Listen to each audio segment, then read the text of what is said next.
Hey everyone, it's the Grumpy Meeple, and I am coming back at you with another unboxing. This time we're going to be looking at Teenage Mutant Ninja Turtles City Fall. Game designed by Daniel Lansdowne, who, no offense, I've never heard of you, and Pete Walsh, who I have very much heard of. And the game system by Kevin Wilson, because it was based off of the previous game, Shadows of the Past, which wasn't as good, because it didn't have the solo mode. The co-op mode, I should say.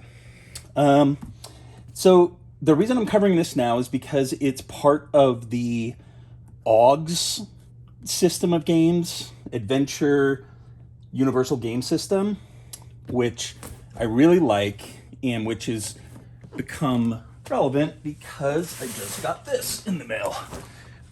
Oh.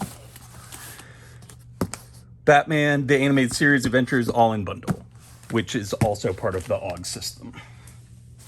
The AUGS system, I might add, which, as far as I know, is now dead because Pete Walsh no longer works at IDW Games, if IDW Games even still exists, which is kind of in question. It's a little, I don't know, they have an active Instagram account. But anyways, so because I'm excited about Batman finally shown up, I decided to do a quick unboxing of City Fall as well.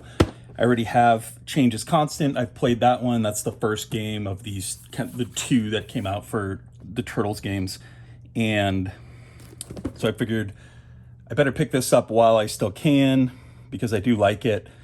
And this one comes with a ton of really iconic characters you can see here, with most of the bad guy characters that you would actually want. Splinter, Bebop, Rocksteady, or Shredder, Bebop, Rocksteady, Karai, Dark Leo. Comes with Splinter and April O'Neil, Slash, a couple other characters. Hobbs, I think, is in there.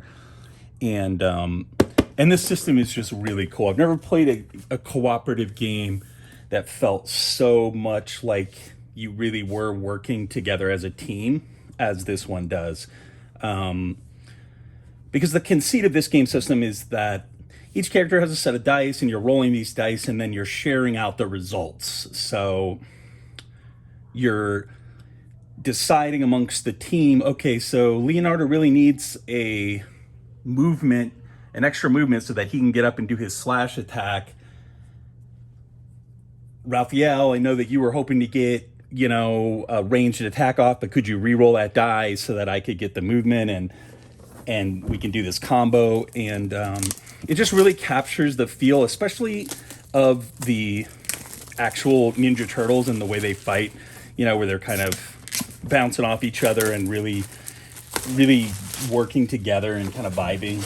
And so I love Change is Constant. I knew I was going to need to get City Fall.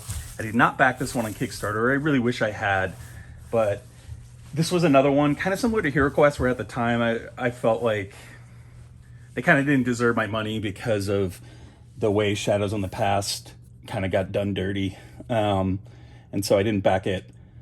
But, looking back on it, it definitely was a good deal, and I do wish I had gotten it. I did get this for a very reasonable price. I think I got this for $60 on Amazon. So, and this is a big game, so it doesn't get much better than that. All right. First of all, we've got the adventure comic. One of the conceits of this game series is that the quest books are laid out in this comic book form with actual panels from the books in it, which is really cool. And the artwork is all from the actual IDW comic book series, which is amazing. And so, very cool. I guess that this is the adventure comic and this is the Change is Constant. Came with two different adventure comics. You can see the artwork is just like incredible, and it lays out the special rules, objectives, how you get victory, and then your map setups and such. Very cool. Rule book, pretty standard. Not really going to go through that. The rule set is dense, but not impossible to learn. And it's pretty fun once you get going. I've only ever played it solo. Well, that's not true. I've only ever played it cooperatively, I should say. And so I have a friend in my new gaming group, in my current gaming group, who despises cooperative games, and I'm looking forward to facing off against him in this game series because he'll love playing as the bad guys. So we've got a good little number of miniatures here. I'm not going to go through every single one, but we'll go through the important ones. Of course, we've got the Shredder. Yes, I'm very ready to shred. Here, I believe, is Karai, favorite character of mine, not just from the comics, but from the animated show, which my children love. We've got April O'Neil with her little kind of, I think they're like stun sticks. We've got some random foot guys. All the foot guys are in this set, basically, which is another reason why it's pretty cool, because it does come with the iconic Foot Clan baddies. Here's Dark Leonardo, which is probably the coolest figure ever. Evil Leonardo. I mean, it doesn't get much better than that. And in the Kickstarter, they had like a whole set called the Deviations Pack, which was evil versions of all the turtle characters, the 4 turtles. Here's Splinter, looking very mastery. Love it. Love his tail. It's a really cool pose. Always loved Splinter. You got good old Bebop. This chainsaw, his iconic chainsaw, of course. Or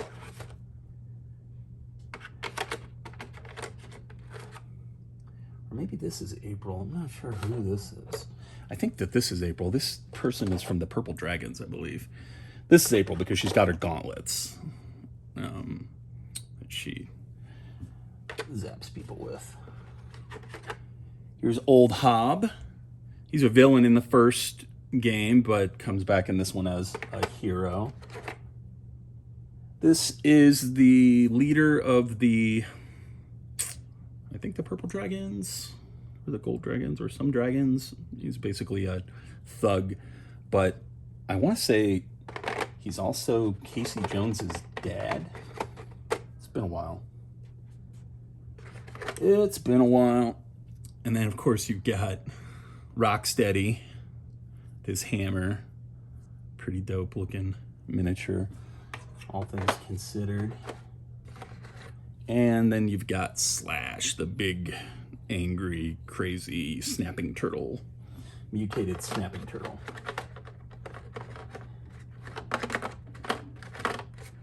And he'll go back in his spot there.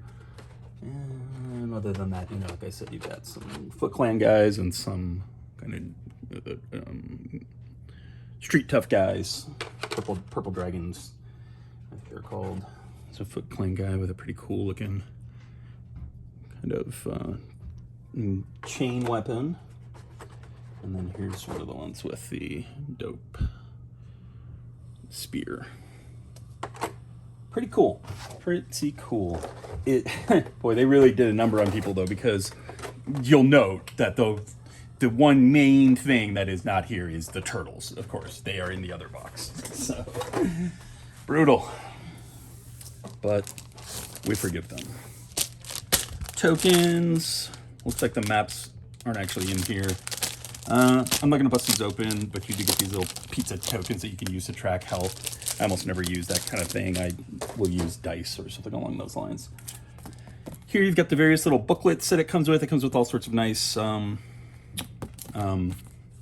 player guides, and there's a guide to the terrain. This is one of the more finicky things where the terrain is colored differently, and so it has different effects as you're going through it.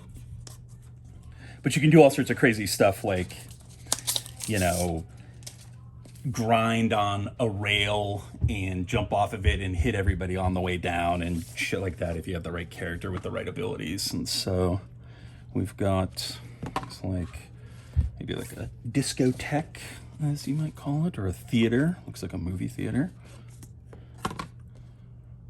then just kind of a rainy outdoors. And then this is the Turtles. I believe that this would be the, is that the sewers? Potentially, or like a Foot Clan, like dojo. We got some kind of Baxter's Mad Lab, streets, kind of a watery pier, very cool. And then, oh, here we go. This is very cool, really cool. That's Shredder's like throne room or whatever you want to call it. And then over here you've got, I don't know, what the hell is this? Tank? Almost looks like a Decepticon. One of the Constructicons. And then you get a whole pile of cards. You got cards for the versus mode. You get cards for the competitive or the cooperative mode. And then, which will have like AI for the villains on them, and it will tell you they go here and do this, you know. And then you've got, you know, your character cards and such, which for some reason I really love the back of these particular.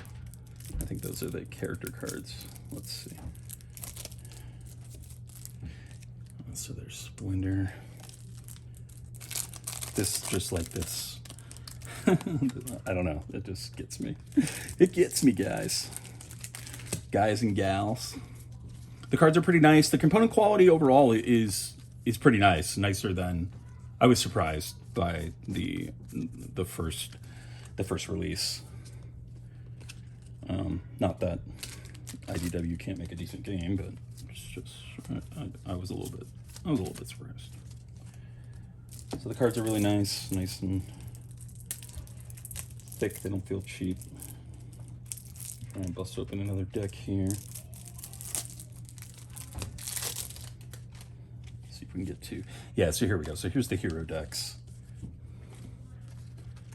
And so you'll see, you'll go into each mission with a certain number of these special abilities, like remember your training.